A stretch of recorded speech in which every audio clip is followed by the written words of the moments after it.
Here are a lot of fantasy books that people think are incredibly overhyped. Sanderson. All the Sanderson. And it's awful. It managed to turn me off from the books written by that author that I'd already read and liked. Oh no. Now, I recently did a video where I reacted to what people think are missing in the fantasy genre, and I really enjoyed making that video. And today I'm going to be reacting to hyped books that people don't seem to like. And I kind of skimmed through this thread, and this one is going to hurt. Okay, so used by the name of... Okay, I'm not even going to try to pronounce that. Wrote, hype books you didn't like. For me, recently, my biggest disappointments are Greenbone and Murderbot. Oh no. Especially considering the hype surrounding these series. I didn't care for a single character in the Greenbone Saga, and I thought Anne in particular was the most boring character I've ever encountered in recent memory. And Murderbot just didn't hit for me. Okay, I'm just gonna say right now, the Greenbone Saga, it's one of my all-time favorite series. It's in my top 3. I know that this series has been receiving a lot of love on BookTube. Like, almost everyone seems to universally love the series, and I'm definitely one of them. I think Fonda Lee's character work is absolutely incredible, and when you think about how unique this setting is as well, is a modern, urban, Asian-inspired Godfather-esque kind of story. Just that in of itself is so unique. But literally every single book, in my opinion, just gets better and better, and this is seriously some of the freshest and best fantasy I've ever read. No, it's not a Lord of the Rings series by any means, and I kinda can understand if the series isn't for you, but oh, it hurts my heart to hear people saying that this is overhyped. Now, when it comes to Murderbot,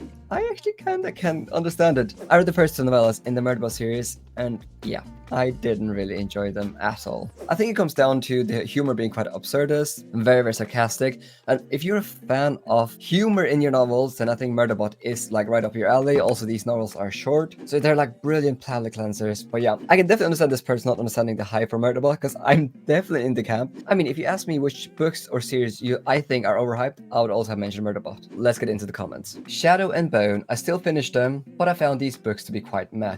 Now, I actually haven't read these books, so I don't have a strong opinion, but I think that if you are a huge fan of adult fantasy, then obviously Shadow and Bone might not be up your alley. But generally, I think people that enjoy YA really enjoy this one. So, Wheel of Time, sorry, but I found it tiresome. I really did try. I got through book 5 or 6 before packing it in. Okay, this one hurts my heart as well, because Wheel of Time is also one of my favorite series. But if you watch my channel, then you know that whenever people criticize the Wheel of Time, I often am in agreement with them. Like, I totally understand if this series is not for you. The Wheel of Time has a lot of flaws. For example, it is horrendously slow paced, definitely between books 7 to 10. The characters are absolutely infuriating, and Robert Jordan, he loves to repeat himself. And also, you could make an argument that there's a lot of sexism in this world, which I think is intentional. If you understand the magic system, like, it kind of makes sense. But yeah, The Wheel of Time is one of the most frustrating series I probably have ever read, but it's also one of the greatest. Like, the character arcs are incredible. The world building is seriously, to this date, I haven't come across many fantasy worlds that have this level of intricate details in the world building. And just the journey you go on when you get to the end of book 14, I don't think I met a single person that regrets actually going on that journey, because it is just such a satisfying conclusion to this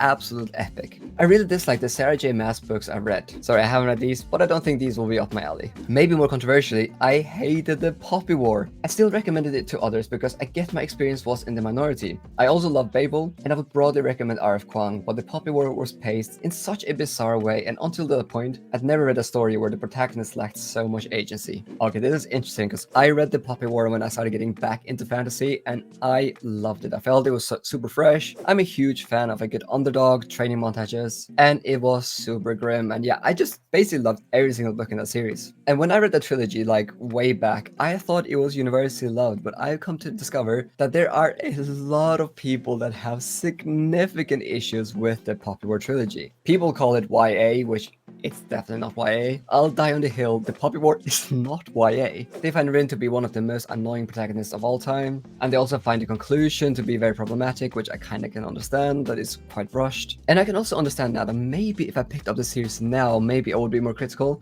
But yeah, if you're new to grim, dark, and fantasy, I'll still recommend the Poppy War. I thought it was absolutely brilliant, and when it comes to Babel, definitely one of my favorite standalones of all time.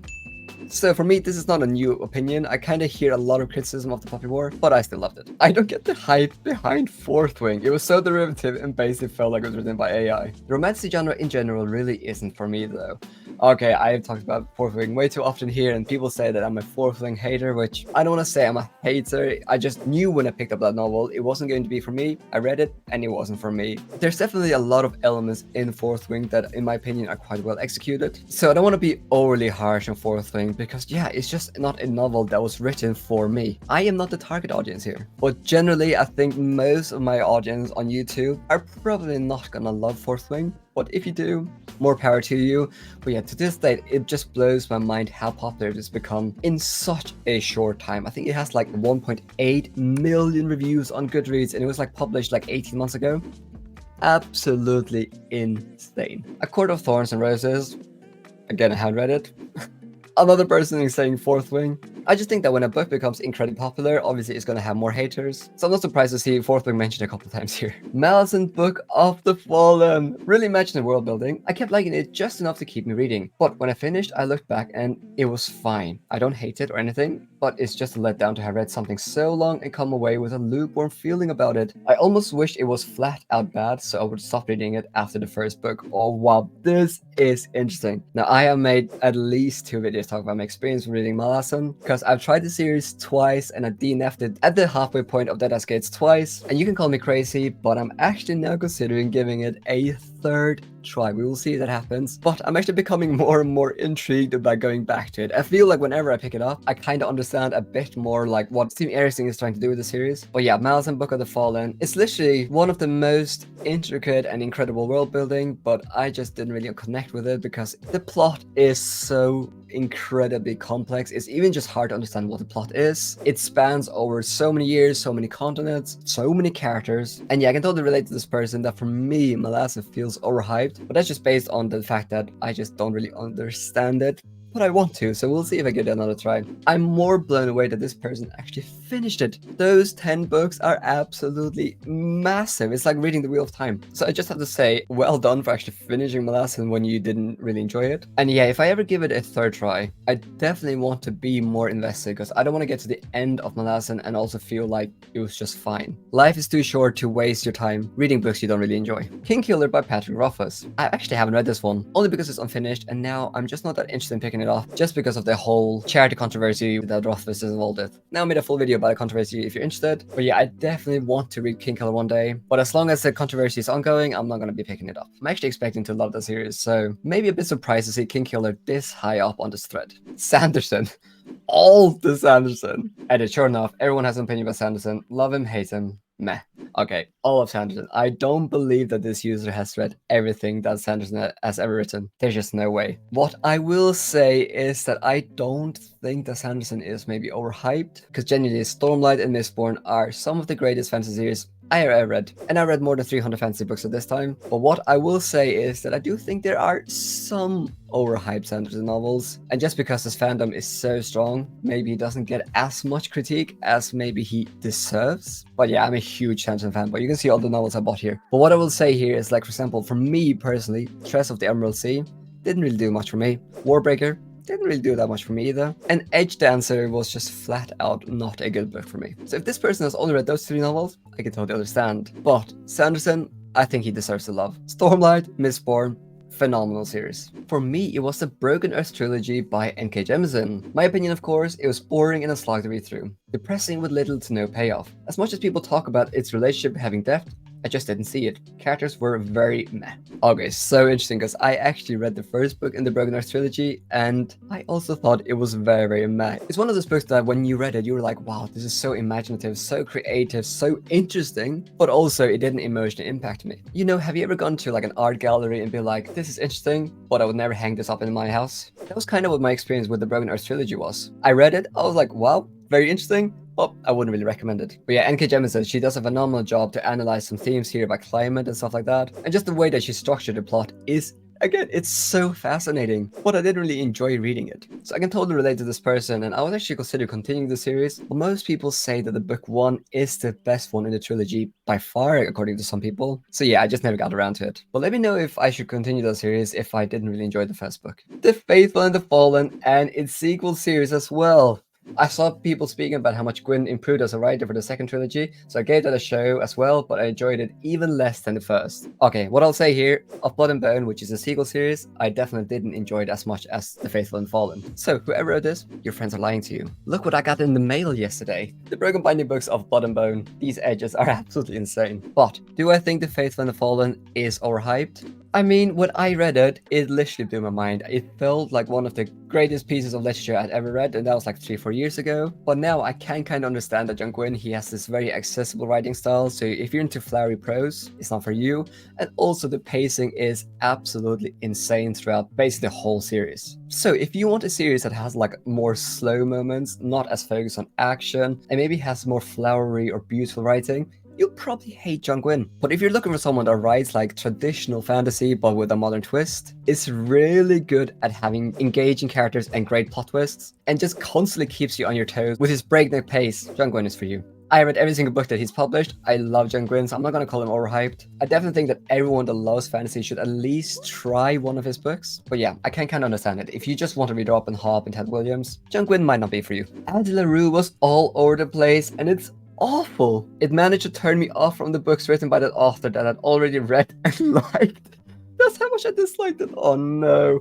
Addie LaRue is genuinely one of my favorite fantasy standalones of all time. This hurts my heart. I found Addie LaRue to be both incredibly creative and also just so beautifully written. And also, if someone tells you that a book has 2 plot lines, one plot line takes place in our current age and another plot line takes place 300 years in the past, but these 2 plot lines kind of intertwine, and no, there's no time travel. How creative is that? And I just found the characters to be engaging. I found the themes of like life, relationships, just to be handled incredibly well. And yes, while I did predict the ending, I just love this novel from the first page all the way to the last page. Everyone, do not listen to this person. Pick up The Invisible Life of Addie LaRue. Red Rising. Lots of people recommend it as something similar to Sun Eater or dark fantasy books like The First Law, but those are both awful comparison. I agree. And they share almost nothing in common. Red Rising is just a YA sci-fi fantasy. The writing and prose are really mediocre, along with the characters all being exceptionally childish. I was willing to accept this in the first book and most of the original trilogy as they're teenagers, but even as adults they have childish dialogue, and it doesn't get better in the second trilogy when they're all grown up. This is interesting because I have read the original trilogy and actually haven't continued yet, and while I don't really agree with this person maybe has a bit stronger takes on Red Rising, I didn't feel overly compelled to continue, and it's been maybe a year and I still haven't picked up book 4. Now, my opinion about Red Rising is that the first book is definitely quite overhyped. I found it to be quite overwhelming, basically just because of the way Pierce Brown had kind of opens the trilogy. You read the first chapters and you expect like a grand space opera, but then you get Hunger Games. But book 2, which was my favorite in trilogy, is a huge step up, and I actually really enjoyed book 2. And book 3 was also really great. But I wouldn't really be able to tell you right now why I didn't get emotionally invested in the Red Rising. I had a great time with it, especially with book 2 and 3, and I also want to continue with it. I think it might be due to a lot of people kind of hyping up this trilogy so much and this series that when I picked it up, I genuinely expected it to become one of my all-time favorite series of all time, you know? But that just didn't happen. I loved it, yes, but I probably wouldn't add it in my top 10, which I was kind of disappointed by because I actually expected to love it that much. The first love was sold to me like A Song of Ice and Fire, but better. It was not. Okay, the First Law trilogy and the First Law universe is so often compared to A Song of Ice and Fire, and I actually think that people kinda need to stop doing that. Yes, both series are grimdark, both have a lot of grey and nuanced characters, and both are incredibly talented writers. But A Song of Ice and Fire is proper epic fantasy with so many satisfying plot twists, and the First Law universe is very character driven. So if someone is only looking for grimdark fantasy specifically, I think the First Law universe obviously is going to be a definite recommend. But if someone is looking for a proper epic fantasy, I would actually hesitate a bit recommending the First Law universe just because it's being so incredibly character driven. Now, that doesn't mean that the First Law universe isn't good. Obviously, I love the series, it's one of my favorites of all time. But I can definitely understand it. If you picked up the first universe expecting a similar story like A Song of Ice and Fire, then you'll probably get very, very disappointed. Okay, there's two opinions here, but I'm just gonna be reacting to one of them. Maybe not super hyped, but the two that I've seen recommended a lot, but I was not a huge fan of, are A Priory of the Orange Tree and Blood Over Bright Haven.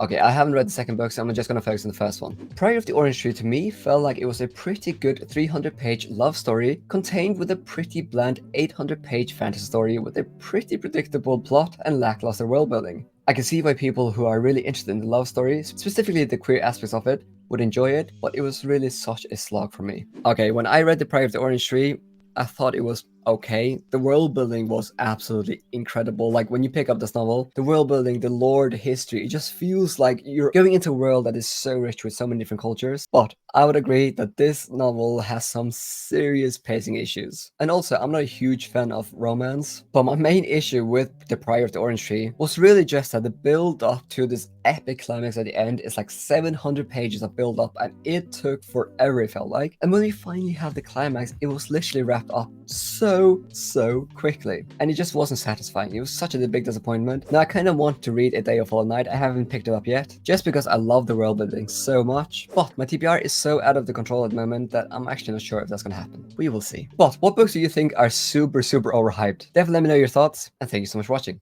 Oh, you're still here and you want more? Well, the good news is that I have a Viking book club on my Patreon. If you join my Patreon, then you get access to an exclusive book club where every single month we read one book together and the book can be put forward by you. If you join tier 3 or 4, then you can put a book forward and then I randomly choose a book from the pot that we end up reading together, and throughout the month we discuss the book on the Patreon chats. And then we also have Zoom hangouts, which honestly are some of my favorite times of the month. This month we're reading this book, and next month we're gonna be reading this book. Also, since I launched my Patreon, I basically spent my money back into the channel on video editing. I've had more than 40 videos professionally edited, so if you want to support what I do here and also help me upload more consistently, then I'll leave a link in the description